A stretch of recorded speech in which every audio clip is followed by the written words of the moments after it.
បច្ចាណាយូរទៅពូនិយាយថាទ្រព្យសម្បត្តិដំបូងគេរបស់មនុស្សគឺការរកបានមិត្តដ៏ស្មោះត្រង់ម៉េចឃើញទេក្មួយត្រូវដឹងដើម្បីរកបានមិត្តដ៏ស្មោះត្រង់ទី1គឺក្នុងអារម្មណ៍យល់របស់ក្មួយនោះទាំងហើយហៅអានោះបានវាទៅជាទ្រព្យសម្បត្តិដំបូងបើសម្រាប់មនុស្សធម្មតាហ្នឹងគឺគ្មានត្រូវការមិត្តអីទេហើយការលុយនោះហើយទ្រព្យសម្បត្តិទី1ក្នុងជីវិតនោះគឺលុយនោះហើយប៉ុន្តែក្នុងអារម្មណ៍យល់ក្មួយដែលដឹងហើយហៅមនុស្សដែលយល់ចិត្តយល់ទេគឺថាបានស្អីក៏គ្មានស្កប់ស្កល់ដែរនៅតែរកមនុស្សដែលអាចនិយាយគ្នាបានយល់គ្រប់រឿងយល់ទេចិត្តនៅតែទាំងហើយហៅហ្នឹងដល់ពេលបានអានេះជាទ្រព្យទី1ក្នុងជីវិតរបស់មនុស្សប៉ុន្តែពូមើលទៅមនុស្សទាំងអស់គ្នាពូមើលដល់ការគិតណាពូមើលទៅដូចមនុស្សដូចអត់ត្រូវការនឹងផងដូចអត់ត្រូវការមិត្តចិត្តស្និទ្ធមិត្តយល់ចិត្តហ្នឹងដូចអត់ផងដល់ពេលក្មួយត្រូវការមិត្តយល់ចិត្តមានន័យថាក្នុងអារម្មណ៍របស់ក្មួយឯកោខ្លាំងណាស់វាចេះតែឯងវាយល់តែឯងយល់ទេគិតតែឯងអីតែឯងដល់ពេលអញ្ចឹងវាអត់មានពីណាយល់ចិត្តមិនងាយរកទេអញ្ចឹងវាមានតម្លៃខ្លាំងណាស់អាមិត្តយល់ចិត្តហ្នឹងជួនកាលបានតែប្រពន្ធបានតែប្តីមែនប៉ុន្តែយល់អីគ្នាទេគ្រាន់តែផ្សែផ្សំគ្នាគ្រាន់នៅជាមួយគ្នាបានមានគ្រួសារអីចឹងប៉ុន្តែមិត្តយល់ចិត្តផ្សេងយល់ទេហើយមិត្តយល់ចិត្តហ្នឹងណាពូប្រាប់ដែលហៅថាមិត្តហ្នឹងមិនមែនអាយុសកលគ្នាទេគឺថាមនុស្សដែលអាចយល់ចិត្តគ្នានិយាយគ្នាបានណាយល់ទេអាណាទៅរកអាយុសកលគ្នាបានណាមិនងាយទេ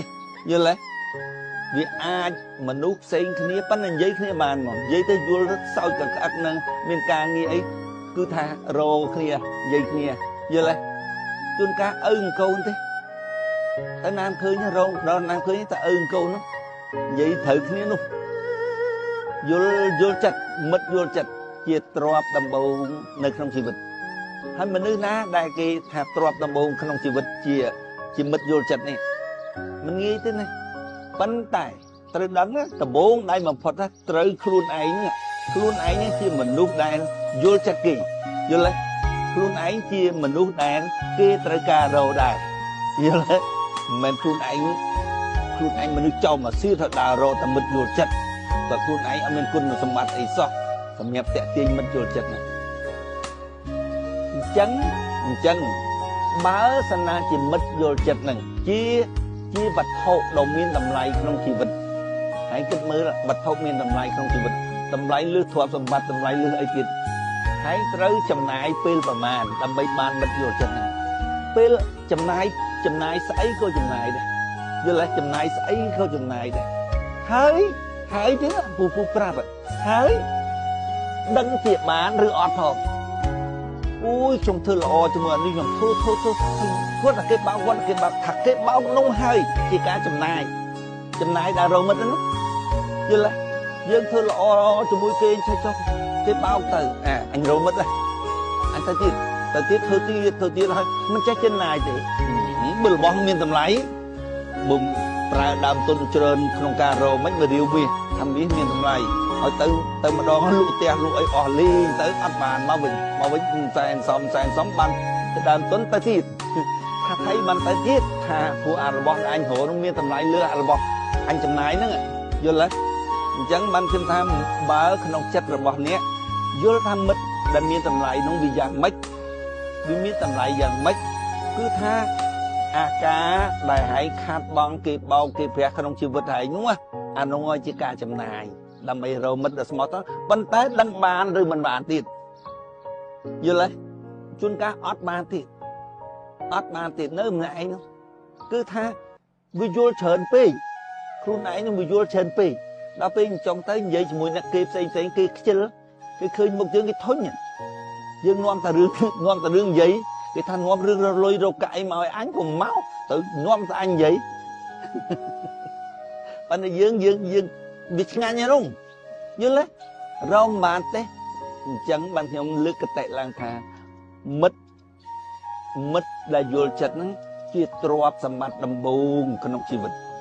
កតិរបស់អី បោះព្រំរសាលងបោះស្ដេចចក្រហ្នឹងយល់ទេព្រោះស្ដេចចក្រហ្នឹងគឺថាក្រៅពីបំភ្លឺមេរៀនពុទ្ធឡើងវិញគឺចុះមកបង្រៀនមូលដ្ឋានក្នុងការពិចារណាដល់ពេលអញ្ចឹងកតិបោះព្រំហ្មងកតិរបស់ស្ដេចចក្រហ្មងយល់ទេអានឹងទ្រព្យសម្បត្តិទី1ក្នុងជីវិតហើយមនុស្សរាល់ថ្ងៃគេថាគុំទៅរាប់អានអ្នកដទៃអីច្រើនប្រពន្ធយើងគ្រួសារយើងឯងជាទ្រព្យទី1ក្នុងជីវិតរបស់យើងខ្ញុំថាគាត់និយាយចេញមកនេះអានេះ